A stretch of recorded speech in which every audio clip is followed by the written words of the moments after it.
미국 트럼프 행정부의 새로운 국방 전략이 담긴 국가 방위 전략서 NDS가 곧 발표될 태세를 갖추면서 한반도 전체의 긴장감이 감돌고 있다. 이 트럼프 행정부는 안보 분야에서도 일관되게 미국 우선주의를 추구해 왔으며 이 3년 만에 공개되는 이번 새 국방 전략은 미국의 본토 방어에 그 초점을 맞출 것이라는 냉철한 관측이 지배적이다.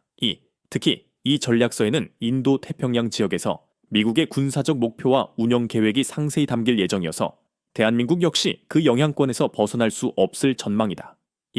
한때 일부 전문가들 사이에서는 주한미군 축소안이 명확히 포함될 것이라는 불안 섞인 목소리가 높았다. 실제로 지난 7월 미국의 권위 있는 싱크탱크인 디펜스 프라이오리티스의 제니퍼 캐버너 선임연구원은 주한미군을 1만 명 수준으로 감축해야 한다는 보고서를 발표하기도 했다.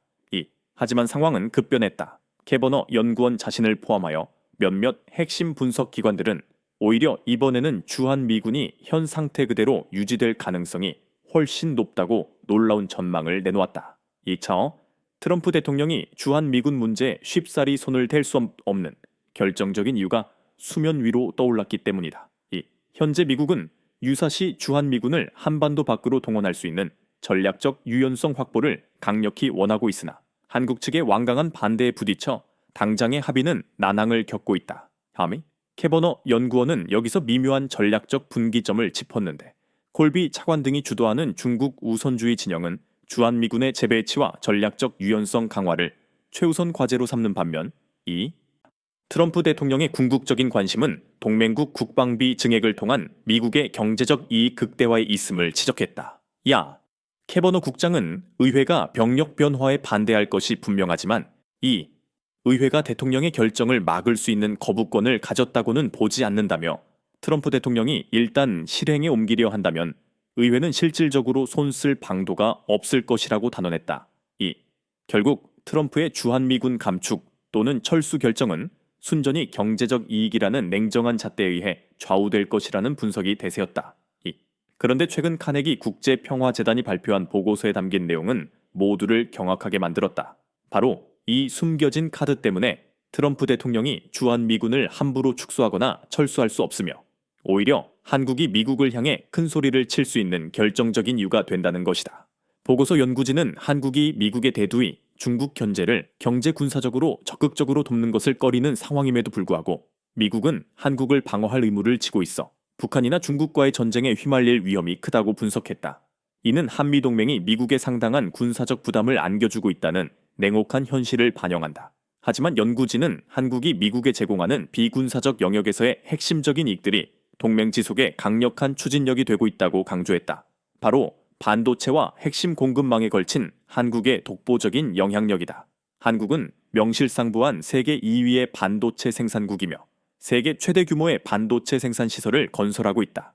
향후 수년 동안 한국은 미국의 반도체 공급망 안정화에 중추적인 역할을 지속할 것이며 동맹국이나 우방국을 중심으로 안정적인 공급망을 재편하려는 미국의 프렌드 쇼어링 전략의 핵심 축으로 확고히 자리매김했다. 더 나아가 한국은 핵심 광물 분야에서도 전략적인 공급국 지위를 굳혔다. 첨단 배터리용 핵심 광물은 물론 전자급 실리콘, 군사용 고순도 텅스텐 등을 대량으로 생산하고 있다. 특히 한국의 상동 텅스텐 광산은 중국권을 제외한 지역에서 가장 큰 고순도 텅스텐 공급원 중 하나로 이미 미국 정부의 재정 지원까지 받고 있는 전략적 요충지이다. 또한 한국은 배터리 전구체 분야에서 세계를 선도하는 생산국이며 규모는 작지만 히토류 자석 생산 능력까지 개발 중에 있다. 이처럼 주한미군 유지가 단순히 북한의 위협과 중국의 확장을 견제하려는 군사적 목적을 넘어 지금 당장 미국이 절실히 필요로 하는 반도체와 핵심 광물을 한국이 공급하고 있기에 한국을 사수해야 하는 경제 안보적 이유가 명백하게 존재한다는 것이다. 미국이 중국과의 관세 전쟁에서 고율 관세라는 거대한 망치를 휘둘렀을 때 중국은 히토류 수출 통제라는 치명적인 방역으로 트럼프 행정부를 수세에 몰아넣었다. 히토류는 미국의 전기차, 풍력 터빈뿐만 아니라 스텔스 전투기, 정밀 유도 무기 등 최첨단 방위 산업에 절대적으로 필수적인 소재이기에 미국의 핵심 산업 생산은 직격탄을 맞을 수밖에 없었다. 중국의 무서운 속도의 군사력 증강을 견제하려는 미국의 입장에선 그야말로 비상이 걸렸다. 결국 미국이 중국의 희토류 등 광물 통제 맞설 대안으로 삼은 것은 다름 아닌 대한민국이었다. 한국이 미국으로 수출하는 주요 광물 품목 중 텅스텐은 올해 새부터 국내 생산량의 45%를 장기 계약으로 공급하기로 확약했다.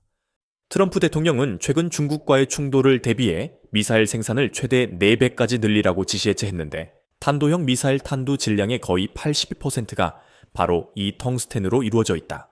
이는 한국의 공급 없이는 미국의 미사일 생산 자체가 불가능하다는 냉혹한 현실을 의미한다. 또한 국내에서 유일하게 생산되는 안티모니는 올해 6월부터 미국으로의 본격적인 수출이 시작되었다. 안티모니는 탄약, 방산 전자장비, 방호 합금 등의 필수적인 핵심 소재로 미국은 중국 의존도를 낮추기 위해 한국산 안티모니 수입을 대폭 늘릴 계획이다. 이외에도 탄도, 포탄, 폭약 등에 사용되는 비스무트의 경우 한국이 미국 전체 수입량의 무려 45.1%를 차지하고 있으며 정밀 전자장치, 센서, 유도 시스템, 레이더 등에 쓰이는 인듐 역시 미국 전체 수입의 15.9%를 한국이 담당하고 있다. 미국은 그동안 중국에서 수입하던 핵심 광물 자원 공급망을 이제 한국으로 완전히 재편하고 있으며 앞으로 한국에 전적으로 의존하려 하고 있다. 한국이 텅스텐, 비스무트, 인듐 등 미사일 제조의 핵심 재료들을 대량으로 생산하는 배경에는 단순히 미국 수출뿐만 아니라 한국 스스로도 엄청난 양의 미사일과 무기를 생산하며 국방력을 강화하고 있기 때문이다. 한국은 이를 통해 무기 생산을 늘려 국방력을 강화함과 동시에 전 세계 무기를 수출하여 막대한 경제적 이익을 창출하고 있다. 미국을 비롯한 서방 국가들은 중국에 의존했다가 유사시 공산 진영으로부터 공급이 차단될 위험을 인지하고 있으며 한국은 이제 서방 세계에서 무기 및 광물 자원에 가장 신뢰할 수 있는 첫 번째 공급 국가로 부상하고 있다. 더욱 치명적인 것은 미국이 한국을 놓치게 되면 발생하는 기술 유출의 위험이다. 한국은 2023년 기준으로 중국 내 7위 투자국이며 AI, 데이터 센터 등 중국의 기술 스타트업에 활발하게 투자하고 있다. 미국이 대중기술 통제를 위해 전력을 다하고 있는 상황에서 한국이 협력하지 않는다면 이는 미국의 전략에 엄청난 부담 요인으로 작용할 수밖에 없다. 이 보고서의 최종 결론은 명확하다.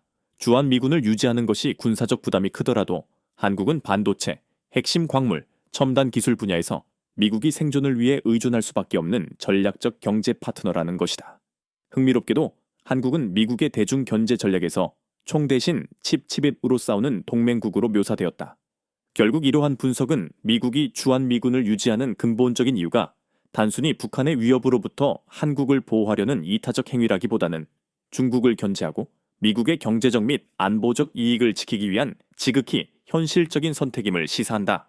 미국이 경제 안보에서도 미국 우선주의를 내세우고 있는 지금 미국이 과연 언제까지 한국을 지켜줄 것인가에 대한 근원적인 질문이 제기되고 있다.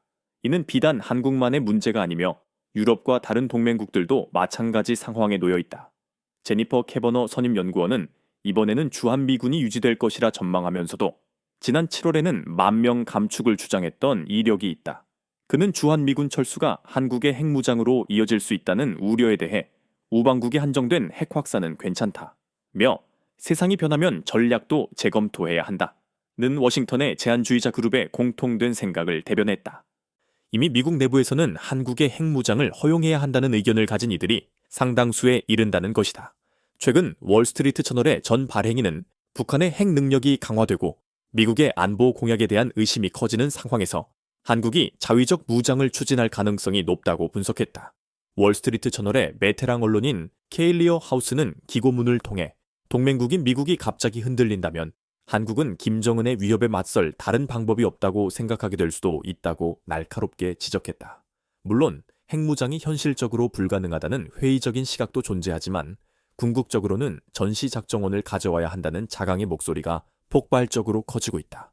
전시작정원 환수는 미국과 한국 모두에게 이득이 되는 윈윈 윈윈 전략으로 평가받는다. 미국 입장에서는 한국이 작전권을 회수하면 한반도 방어 부담을 덜게 되고 한국군은 독자적인 방어가 가능해지면서 미국 의존도를 줄이고 방위비 압박에서도 벗어날 수 있게 된다.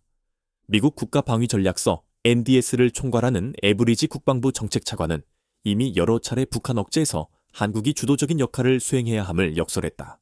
전시 작정원 환수를 위해 충족해야 할 조건들이 남아있지만 현재 한국의 방위 수준과 증강 노력을 고려하면 그 조건의 상당 부분이 곧 충족될 것으로 예상된다. 한국은 실제로 내년 국방비를 올해 대비 8.2% 증가한 66조 2,947억 원으로 책정하며 7년 만에 최대폭으로 증액하는 강력한 의지를 보였다. 미국 싱크탱크 CSIS가 발표한 보고서는 한국이 동맹 약화에 대비해 우발 계획을 수립할 가능성이 있다고 제언하면서 한미 원자력 협정 개정 협상에서 한국의 관심사를 존중해야 한다고 권고했다. 트럼프 행정부 출범 이후 미국의 안보 공약에 대한 불확실성이 증폭되는 상황에서 한국이 한미 원자력 협정 개정을 통해 사실상의 핵 개발 역량을 확보하려 할 수 있다는 해석이 뒤따랐다. 실제로 최근 두 번째 한미 정상회담에서는 한미 원자력 협정 개정 문제가 공식 테이블에 올랐으며 이미 대강의 합의가 이루어졌다는 소식이 전해졌다. 트럼프 대통령이 AP치에 오기 전 일본에 들를 예정인데 일본이 방위비 분담금 인상 압박에 떨고 있는 것과는 대조적으로 한국은 주한미군을 인질로 잡고 버리는 트럼프의 방위비 인상 위협에 전혀 흔들리지 않고 있다.